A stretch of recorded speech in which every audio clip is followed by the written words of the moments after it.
একদিকে রাজনৈতিক উত্তাল আন্দোলন, অন্যদিকে ক্ষমতাচ্যুত নেত্রীর ভাগ্যে এমন আঘাত যা কল্পনাতীত ছিল কয়েক বছর আগেও। ভারতের ছাত্র জনতার ভয়াবহ হামলায় গুরুতর আহত হয়ে মৃত্যুর সঙ্গে পাঞ্জা লড়ছে পলাতক শেখ হাসিনা। সম্প্রতি সোশ্যাল মিডিয়ায় সাবেক প্রধানমন্ত্রী স্বৈরাচারী হাসিনার মৃত্যুর খবর ছড়িয়ে পড়েছে। এই নিয়ে সোশ্যাল মিডিয়ার পাশাপাশি উত্তাল আন্তর্জাতিক গণমাধ্যমগুলো। বিবিসি, ভারতের প্রভাবশালী সংবাদ মাধ্যম এনডিটিভি ও কলকাতার আনন্দবাজার পত্রিকার কার্ডশালে লেখা বাংলাদেশের সাবেক প্রধানমন্ত্রী শেখ হাসিনা আর বেঁচে নেই। শুধু তাই নয়, দেশটির একটি পত্রিকায়ও হাসিনার মৃত্যুর বিষয়ে একটি কার্ড প্রকাশ করা হয়েছে। হাসিনার কি অবস্থা হয়েছিল সেই অবস্থাতে যদি নরেন্দ্র মোদী। আমি আগেই বলেছি যে গত বছরের 5ই আগস্ট হাসিনা যেই না পালিয়ে ভারতে গিয়েছেন, সেই হাসিনা ভারতে যাওয়ার সময় মোদির জন্য দুর্ভাগ্য নিয়ে গিয়েছে। কারণ হাসিনা যাওয়ার পর থেকেই মোদি একের পর এক সমস্যা রয়েছে।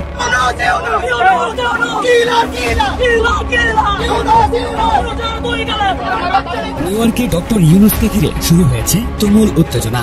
অনুমতি ছাড়া কনসুলেট প্রাঙ্গণ আগের আশেপাশে কোনো সমাবেশ বা বিক্ষোভ বেআইন গণ্য হবে। তিনি সতর্ক করে বলেন, যদি কেউ সহিংসতায় জড়ায় তাহলে তাদের গ্রিন কার্ড বাতিল করে দেশে পাঠিয়ে দেওয়া হতে পারে। হাতকড়া ও পায়ে শিকল বাঁধা অবস্থায় এবার যুক্তরাষ্ট্র থেকে 30 বাংলাদেশিকে ফেরত পাঠানো হয়েছে।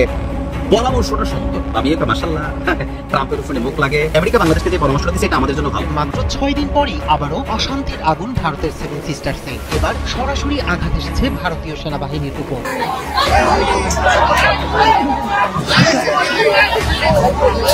সম্মানিত দর্শক, আসসালামু আলাইকুম। নতুন একটি নিউজে আপনাকে স্বাগতম। প্রিয় দর্শক, ভারতের ছাত্র জনতার ভয়াবহ হামলায় গুরুতর জখম হয়ে হাসপাতালে ভর্তি হলেন শেখ হাসিনা। আইসিইউতে মৃত্যুর সঙ্গে পাঞ্জা লড়ছেন তিনি। এমনই চাঞ্চল্যকর তথ্য ফাঁস করে দিল ভারতীয় গণমাধ্যম। তাহলে কি এবার মারা যাবেন শেখ হাসিনা? এদিকে সেভেন সিস্টার্সে চরম বিপদে ভারতীয় সেনাবাহিনী। সেভেন সিস্টার্সে পা রাখতেই প্রাণ গেল ভারতীয় সেনাদের। অপরদিকে নিউ ইয়র্কের জ্যাকসন হাইটসে আওয়ামী লীগ বিএনপি সংঘর্ষ। নিউ ইয়র্কে মুখোমুখি আওয়ামী লীগ বিএনপি, রাজপথে সাংবাদিক ইলিয়াস ও মাসুম। এই মুহূর্তে ঠিক কি চলছে সেখানে? প্রিয় দর্শক, আমাদের আজকের ভিডিওতে অত্যন্ত গুরুত্বপূর্ণ তথ্য শেয়ার করা হয়েছে। দয়া করে ভিডিওটি শুরু থেকে শেষ পর্যন্ত ধৈর্য সহকারে দেখে একটি লাইক দিয়ে সবাইকে বেশি বেশি করে শেয়ার করে দিবেন। সেই সাথে আমাদের ভিডিওটি আপনি বাংলাদেশের কোন জেলায় বসে দেখছেন বা শুনছেন সেটি অবশ্যই কমেন্ট বক্সে কমেন্ট করে জানিয়ে দিতে ভুলবেন না। সারা বাংলাদেশ আজ চোখ রেখেছে সীমান্ত পেরিয়ে প্রতিবেশী ভারতে ঘটে যাওয়া এক চাঞ্চল্যকর ঘটনায়। যিনি একসময় বাংলাদেশের ক্ষমতার সর্বোচ্চ আসনে বসে থাকতেন, সেই পলাতক শেখ হাসিনা এখন ভারতের মাটিতে ছাত্র জনতার তীব্র আন্দোলনের শিকার হয়ে জীবন মৃত্যুর সীমানায় দাঁড়িয়ে। ঘটনাটি ঘটেছে দিল্লির রাজপথে, যেখানে হাজার হাজার ছাত্র জনতা মোদী সরকারের বিরুদ্ধে আন্দোলন করছিল। অভিযোগ উঠেছে এই আন্দোলনে ভিড়ে গোপনে অবস্থান করেছিলেন শেখ হাসিনা।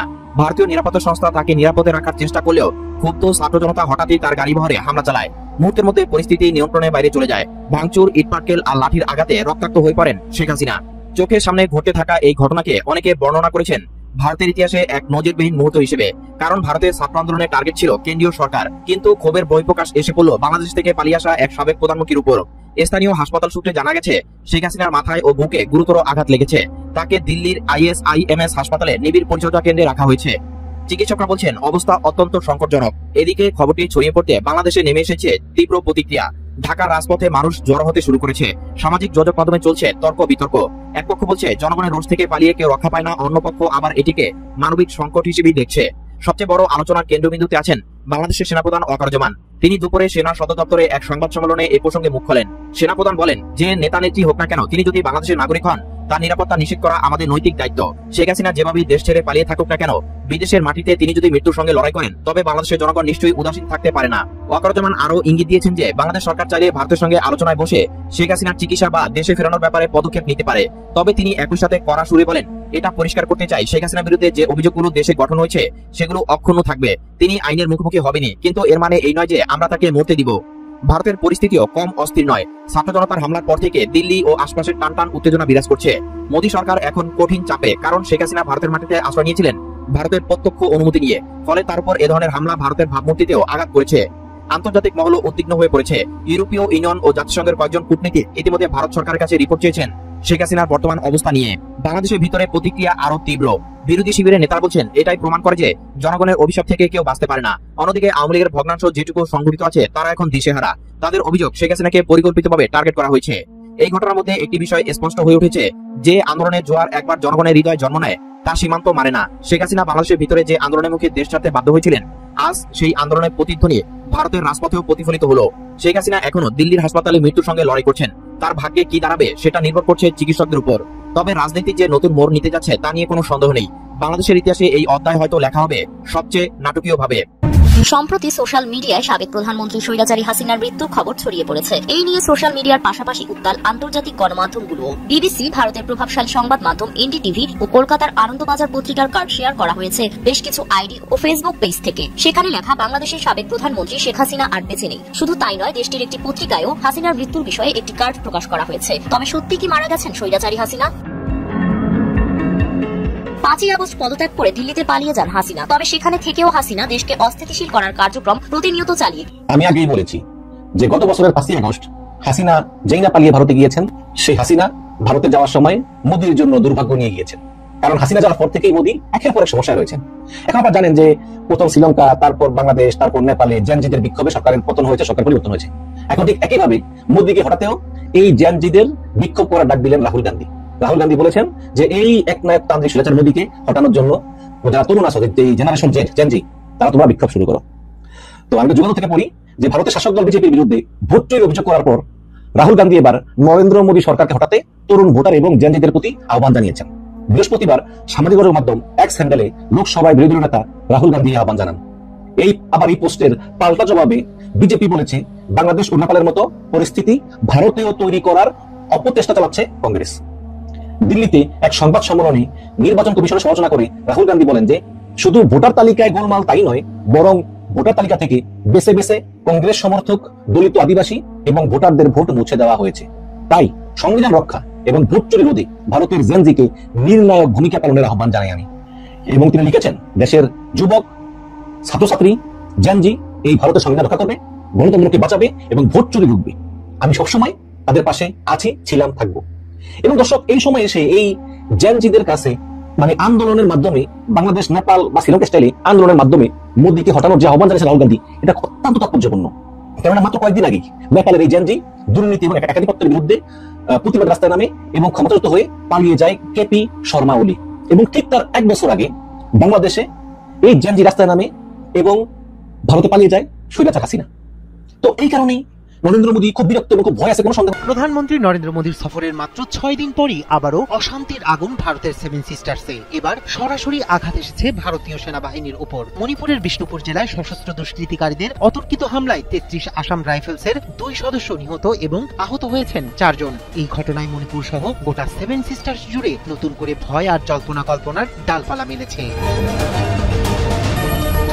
প্রতিবেশী নেপালে জেনজিদের প্রবল ক্ষোভের আগুনে কোনো মতো প্রাণ নিয়ে পালিয়েছেন প্রাক্তন প্রধানমন্ত্রী কেপি শর্মা ওলি। আগে থেকে ক্ষোভের আগুনে জ্বলছে ভারতের মণিপুর। অশান্ত মণিপুরে শান্তির বার্তা নিয়ে প্রায় 3 বছর পর প্রধানমন্ত্রী নরেন্দ্র মোদী। তবে তার এই সফরে কমেনি হিংসার আগুন, উপরন্তু নতুন করে ছড়িয়েছে সংঘাত। শুক্রবার মণিপুরের ডিনোটিফাইড এলাকায় অজ্ঞাত সন্ত্রাসীরা হামলা চালায়। ইন্ডিয়ান এক্সপ্রেসের প্রতিবেদন অনুযায়ী স্থানটি ইম্ফল বিমানবন্দর থেকে প্রায় 8 কিলোমিটার দূরে অবস্থিত। সশস্ত্র দুষ্কৃতিকারীরা অতর্কিতে গুলি চালায়, যার ফলে সেখানে ঘটে হতাহতের ঘটনা। এক জ্যেষ্ঠ পুলিশ কর্মকর্তা সংবাদ মাধ্যম দ্য ওয়ারকে জানিয়েছেন, এই হামলার পিছনে উপত্যকা ভিত্তিক বিচ্ছিন্নতাবাদী গোষ্ঠীগুলো জড়িত। একটি সূত্রের বরাত দিয়ে দ্য ওয়ার জানায়, সশস্ত্র ব্যক্তিরা মোটরসাইকেলে এসে ওত পেতেছিল। হামলাটি এতটাই আকস্মিক ছিল যে প্রতিরোধের সুযোগ পাননি সেনারা। এখন পর্যন্ত এই হামলার দায় স্বীকার করেনি কোনো সশস্ত্র গোষ্ঠী। ঘটনার সঙ্গে জড়িত বন্দুকধারীদের খুঁজে বের করতে ওই এলাকায় শুরু হয়েছে ব্যাপক তল্লাশি অভিযান। আর হামলার তীব্র নিন্দা জানিয়ে নিহত সৈনিকদের প্রতি গভীর শোক প্রকাশ করেছেন মণিপুরের রাজ্যপাল অজয় কুমার ভাল্লা। এই ঘটনায় আহতদের দ্রুত আরোগ্য কামনা করেন তিনি। 2023 সালের 3রা মে থেকে মণিপুরে জাতিগত সহিংসতা শুরু হওয়ার পর থেকে এ পর্যন্ত বেসামরিক নাগরিক, সেনা সদস্য এবং রাজ্য পুলিশের কমান্ডার সহ 260 জনের বেশি নিহত হয়েছেন। আহত হয়েছে হাজার হাজার মানুষ। এছাড়া বাস্তুচ্যুত হয়ে শিবিরে আশ্রয় নিয়েছেন 60,000-এর বেশি মানুষ।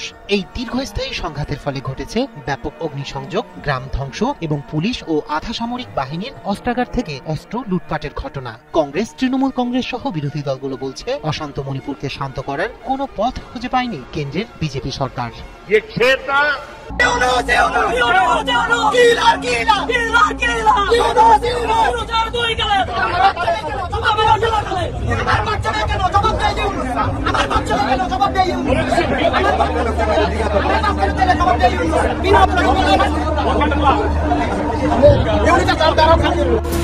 জাতিসংঘের ৮০তম সাধারণ অধিবেশনে যোগ দিতে রোববার দিবাগত রাত ১:৪০ যুক্তরাষ্ট্রের নিউ ইয়র্কে পৌঁছাচ্ছেন বাংলাদেশের অন্তর্বর্তীকালীন সরকারের প্রধান উপদেষ্টা নোবেল বিজয়ী ডক্টর মোহাম্মদ ইউনূস। তার আগমনকে ঘিরে বিএনপি ও জামায়াত নিউ ইয়র্কের বিমানবন্দর, হোটেল এবং জাতিসংঘ সদর দপ্তরের সামনে গণজমায়েতের ঘোষণা দিয়েছে। অপরদিকে আওয়ামী লীগ সমর্থকরাও পাল্টা কর্মসূচির প্রস্তুতি নিচ্ছে বলে আশঙ্কা করছে কনস্যুলেট অফিস। প্রধান উপদেষ্টার সফরকে কেন্দ্র করে যে কোনো অপ্রীতিকর ঘটনা এড়াতে স্থানীয় পুলিশ, মেয়র অফিস এবং ফরেন সার্ভিসকে বাড়তি সহায়তা চেয়ে চিঠি দিয়েছে নিউ ইয়র্কে বাংলাদেশের consular general office. Consul general Mohammad Mozammel Haque জানিয়েছেন, অনুমতি ছাড়া কনসুলেট প্রাঙ্গণ বা এর আশেপাশে কোনো সমাবেশ বা বিক্ষোভ বেআইনি গণ্য হবে। তিনি সতর্ক করে বলেন, যদি কেউ সহিংসতায় জড়ায় তাহলে তাদের গ্রিন কার্ড বাতিল করে দেশে পাঠিয়ে দেওয়া হতে পারে। ডক্টর ইউনূসের সফরের সঙ্গে বিএনপির মহাসচিব মির্জা ফখরুল ইসলাম আলমগীর, জামায়াতের নায়েবে আমির ডাক্তার তাহের সহ কয়েকজন শীর্ষ নেতা রয়েছেন, যা রাজনৈতিক অঙ্গনে নতুন এক ঐক্যের ইঙ্গিত দিচ্ছে। ২৬ সেপ্টেম্বর তিনি জাতিসংঘ অধিবেশনে ভাষণ দেবেন, যেখানে গণ অভ্যুত্থান পরবর্তী গণতান্ত্রিক সংস্কার, অবাধ নির্বাচন, রোহিঙ্গা সংকট, জলবায়ু পরিবর্তন ও টেকসই উন্নয়ন লক্ষ্যমাত্রা নিয়ে বাংলাদেশের অবস্থান তুলে ধরবেন। এছাড়া ডক্টর ইউনূস জাতিসংঘ সাইডলাইনে উচ্চ পর্যায়ের বৈঠকে অংশ নেবেন। তার প্রস্তাবে ৩০ সেপ্টেম্বর প্রথমবারের মতো রোহিঙ্গা সংকট নিয়ে জাতিসংঘের উচ্চ পর্যায়ের সম্মেলন বসছে, যেখানে প্রত্যাবাসন নিয়ে কার্যকর পরিকল্পনার প্রত্যাশা করা হচ্ছে।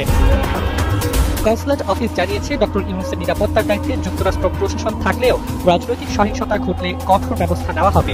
পরামর্শটা সুন্দর, ভাবিয়ে মাশাআল্লাহ, ট্রাম্পের উপরে মুখ লাগে তোর পাইলের সামনে সেপ্তুত্তা দিত। তুমি এই যে কথাটা বললা, কোনা এরকম বুদ্ধি তো সুন্দর বুদ্ধি, দেশের লেগে কত বড় কল্যাণকর, কিন্তু তারা মানবনি। আমি এইটাই কথা, বুদ্ধি পরামর্শ দেওয়া যায়, কিন্তু এটা মানা না মানার বিষয়। যুক্তরাষ্ট্র এবং বাংলাদেশের মধ্যে এই মুহূর্তে তলে তলে কি হচ্ছে আমরা জানি না। কেন? এই যে কয়েকদিন আগে দেখেন হোটেল রেডিসনে সম্ভবত নাকি না কোন হোটেলে যে আমেরিকার একজন উচ্চ পর্যায়ের নাগরিক মারা গেল, মার্ডার হইলো নাকি মারা গেল আমরা তথ্য পাইলাম না। এনায়েত করিম আবিষ্কার হইলো, গ্রেপ্তার হইলো, এরপর শুনলাম সরকার পতনের নানান ষড়যন্ত্র এখানে চলতেছে। এই মুহূর্তে সরকার একটা উচ্চ হাই অ্যালার্টে আছে, কানেক্টিভিটি গুলোকে যাচাই বাছাই করে দেখতেছে। এর মাঝখানে আমেরিকা বাংলাদেশকে যে পরামর্শ দিচ্ছে এটা আমাদের জন্য ভালো। এরকম ভালো ভালো কথা ভালো লাগে যে বাংলাদেশকে যে সরকারি ক্রয় আছে বিভিন্ন সেক্টরে, সরকার যে পারচেজ করতেছে বিদেশ থেকে, অনেক দেশ থেকে আপনার চুক্তি হচ্ছে বিভিন্ন দেশের সাথে, প্রতিরক্ষা থেকে শুরু করে অনেক কিছু। তো সরকারি এই যে ক্রয়গুলো আছে, এরপর ধরেন এই যে বালিশ কাণ্ড আমরা কই থেকে জানলাম, কেউ না কেউ ফাঁস করতেছিল আওয়ামী লীগের সময়। তো এখন এই যে ডক্টর ইউনূস সরকারের যে এই ইন্টারিম রাইট নাও যে 1 বছর যে পারচেজ গুলা করছে, এগুলার কি চুক্তি বা তথ্য আমাদের সামনে আছে? কোথায় কোনটা দিয়া ক্রয় হচ্ছে, সঠিক করলে কি ক্রয় হচ্ছে নাকি এখনো তলে তলে খায়া ফেলতেছে, গণমাধ্যম নিউজ করতেছে না, সরকার মানে ক্ষমতা থেকে যাওয়ার পরে করবে। আবার আগামীতে যারা ক্ষমতায় আসবে তারাও কি এরকম স্বচ্ছতা থাকবে? 1 টাকার জিনিস রাষ্ট্রকে 1 টাকা দিয়ে কিনতেছে, নাকি 1 টাকার জিনিস 5 টাকা দিয়ে কিনে 2 টাকা মন্ত্রীরা ভাগাভাগি করে খাচ্ছে, আমলারা 1 টাকা ভাগাভাগি করে খাচ্ছে, আর জনগণ পাচ্ছে 1 টাকা? কোথায় যাচ্ছে? 5 টাকার জিনিস কত টাকা কিনা হচ্ছে? এই জিনিসটা বেসিক্যালি রাষ্ট্রীয় হিসাবে আমরা জানা আমাদের নাগরিক অধিকার। পৃথিবীর উন্নত দেশগুলোতে এই সিস্টেমটা আছে, কিন্তু আমাদের দেশে সিস্টেমটা নাই। আর দিলেও কয়জন যাচাই বাছাই করে বা এটা বোঝার সুযোগ আছে কিনা? আমেরিকা বলছে বাংলাদেশের সরকারকে সরকারি যতগুলা ক্রয় আছে এগুলোর তথ্য প্রকাশ করার, মানে জনগণের সামনে তোমরা প্রকাশ করো, তাহলে স্বচ্ছতাটা এখানে অ্যাকাউন্টেবিলিটিতে আসে, জবাবদিহিতা অ্যাকাউন্টেবিলিটিতে আসে, সরকারের প্রতি মানুষের আস্থা অনাস্থা তৈরির কিন্তু একটা বিষয়। যে হ্যাঁ, এই যে দেখো রাষ্ট্রের এই বছরের বাজেট 1 লক্ষ কোটি টাকা, কথার কথা এই 1 লক্ষ কোটি টাকা বাবা আমরা এই মন্ত্রণালয়ের এত দিছি, ওই মন্ত্রণালয় যে আমরা ভাগে এত পাইছি, এবার আমরা এই টাকাটা দিয়ে এতটুকু ওষুধ কিনছি, অথবা এলজিআরডি মন্ত্রণালয় বলবে আমরা ভাগে 50 কোটি টাকা পাইছি, এই টাকা দিয়ে 5টা কালভার্ট তৈরি হচ্ছে, তোমার থানায় যাচ্ছে। আমার থানা সরকার, সরকার মানে কি বুঝছেন তো? আপনার আমার এলাকায় যে বসে থাকে একজন সরকারি কর্মচারী, কর্মকর্তা, এরও পাওয়ার অফ গভর্নমেন্ট। সরকার তো আর চোখে দেখা যায় না, যারা চালায় সরকারি কর্মচারীরা, তারা স্বচ্ছতার সামনে নিয়ে আসবে। তাহলে আমিও জানলাম আমার বাড়ির সামনে রাস্তাটা যেটা হইলো, এটা ইট তো ভাই এর থেকে ভালো দেওয়া সম্ভব না, পুরো রাস্তা লোহা দেওয়া সম্ভব না, কারণ বাজেট কম আসছে, বেশি আসছে। এখন আমাদের কনসেপ্ট কি? আমাদের উন্নয়নের জন্য বিরাট বাজেট তৈরি হয়, এই বাজেট সরকার খায়ালায়, না খাইলেও বলি আমরা খায়া ফেলে। সো বেটার হচ্ছে কি যে প্রকাশ করে দেওয়া। এখন যে প্রকাশ করতে গেলে যারা রাজনীতির পিছনে মানে কি বলা হয় যে রাজনীতিকে প্রফেশন হিসেবে বাইসা নিছে, রাজনীতির মানে জনগণের মারা টাকা খাইয়া যারা জীবিত থাকে সবাই না, এই শ্রেণীটা তো বিপদে পড়ে যাবে। এরা বিপদে পড়লে এটা চাপ যে পড়বে কোথায়? সরকারের উচ্চ পর্যায়ে পর্যন্ত। সরকার তো একটা দল পরিচালনা করে, মানে দল ইফেক্টেড হবে। এদিকে আন্দোলনে গুলি চালানোর নির্দেশ দেওয়া অডিওতে হাসিনার কণ্ঠ শনাক্ত। ট্রাইব্যুনালে ফরেনসিক বিশেষজ্ঞ। জুলাই আন্দোলন চলাকালে প্রাণঘাতী অস্ত্র ব্যবহার ও গুলি চালানোর নির্দেশ দেওয়া একটি অডিও রেকর্ডিংয়ের কণ্ঠ তৎকালীন প্রধানমন্ত্রী শেখ হাসিনার সঙ্গে মিলে গেছে বলে জানিয়েছেন একজন ফরেনসিক বিশেষজ্ঞ। সোমবার 22 সেপ্টেম্বর আন্তর্জাতিক অপরাধ ট্রাইব্যুনাল 2-এ সিআইডি ডিজিটাল ফরেনসিক ল্যাবের কর্মকর্তা ও পুলিশ পরিদর্শক রুকনুজ্জামান সাক্ষ্য দেন। রুকনুজ্জামান সাক্ষ্য দিয়ে বলেন, পরীক্ষা করার জন্য তাদের কাছে ওই রেকর্ডিং জমা দেওয়া হয়েছিল। ট্রাইব্যুনালে তিনি বলেন, পরীক্ষায় নারী কণ্ঠ তৎকালীন প্রধানমন্ত্রী শেখ হাসিনার সঙ্গে এবং পুরুষ কণ্ঠ ঢাকা দক্ষিণ সিটি কর্পোরেশনের তৎকালীন মেয়র শেখ ফজলেনুর তাপসের সঙ্গে মিলে গেছে। আদালতে বাজানো অডিওতে হাসিনা ও তাপসের কথোপকথন শোনা যায়। এই সিআইডি কর্মকর্তার জেরা শুরু হওয়ার কিছুক্ষণ পর ট্রাইব্যুনাল মধ্যাহ্ন বিরতিতে যায়। অডিওটি মার্চ থেকে সামাজিক যোগাযোগ মাধ্যমে ফাঁস হওয়া বহু অডিওর একটি, যেখানে হাসিনার কথোপকথন ছিল এবং যা রেকর্ড করেছিল ন্যাশনাল টেলিযোগাযোগ মনিটরিং সেন্টার এনটিএমসি। একই ফাঁস হওয়া অডিওর অংশ এর আগে চলতি মাসে বিবিসি পরীক্ষা করে প্রতিবেদন প্রকাশ করেছিল। ফোনালাপের এই রেকর্ডিং আন্দোলন দমন নিয়ে হাসিনার প্রত্যক্ষ সম্পৃক্ততার প্রমাণ, যেখানে তাকে আন্দোলনকারীদের ওপর রাষ্ট্রীয় বাহিনীকে গুলি চালানোর নির্দেশ দিতে শোনা গেছে।